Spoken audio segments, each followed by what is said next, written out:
Welcome back to White Belt Mobility. We are going to go after the back of the shoulder today, posterior shoulder. Tons of work through the shoulders. They work so hard. We're going to give you a strategy to work on some of the soft tissues on the back of the shoulder. Don't have a specific tissue or muscle that we're going to work on, but we're going to do some rotator cuff. We're going to do some rear delt. Might even get into a little bit of the lat, depending on where you put the ball. So here's what's going to happen. I'm going to put the ball to start right on the back of the shoulder, and I might be able to move this sort of towards the scap. I might even move it under the armpit and work on some of those rotator cuffs. But currently, I'm going to put this right on the back of the shoulder here. So you could certainly lay flat on your back and do what we were going to do, but I'm kind of thick. I need a little more pressure. So I'm going to roll on my side here, and that way I feel like I can get the kind of pressure that I'm after. Now what I'm going to do is just sort of simply rotate back and forth. This is called tacking and flossing from our friends at the Ready State. We're tacking the tissue down, and then we're moving through a range of motion. So we're tacking and flossing. I'm going to go nice and slow. I'm not trying to overpress and not or go past the position where my pain or discomfort. I'm just trying to end. Where's my end range here? Where's the sticking point? I'm just going to go there, nice and slow, and work here.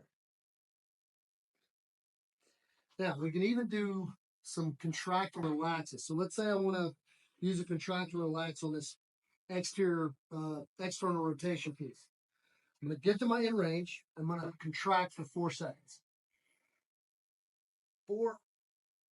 And then I can slowly exhale and then let that tissue just melt over the ball. That's the idea. So inhale for 4, contract for 4, exhale for 8. So we're going to do that one more time. So get to end range, inhale for 4, contract in, just push it into the ball, and then slowly exhale. And then take up any slack that I have. Right? Now, we might even be able to go long arm, sort of reach out and pull back. Again, you can move the ball wherever you want on the back of the shoulder. This is fair game for you. We're going to go 2 minutes aside here. And you're going to switch. Good. Let's go another 10 seconds. Really getting some good motion. My thumb's now actually touching the ground. Couldn't do that before. That motion really makes a difference. Great. Fantastic. We will switch sides. Same thing. I'm going to put the ball just on the back of the shoulder here. Not going to move it all up into the other places that I could. Going to stay on the back of the shoulder. Just work on that rotation. Oof, well, this is my bad side. So now I have to really work on rotation, particularly external rotation. We go nice and slow. Truth be told, on the back side of my shoulder, this feels pretty good. But on some of the places next to my lat and my armpit, some of those rotator cuffs pieces are very, very gruesome. They can take my breath away. All right, we're going to do this contract and relax piece. So we're going to get to main range. Inhale for 4. Push into the ball, contract for 4. And then exhale for 8.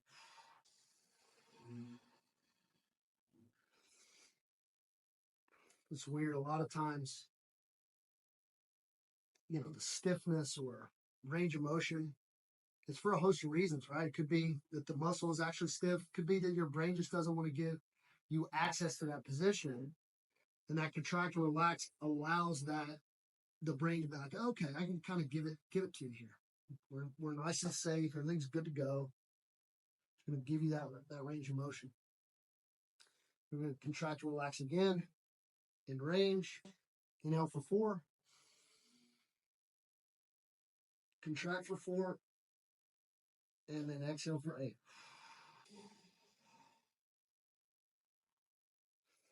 And as I was exhaling, I could almost feel that range of motion increase a little bit. I could almost overpress more than I could before. So I'm almost being able to get thumb down here and come up on the last couple of seconds.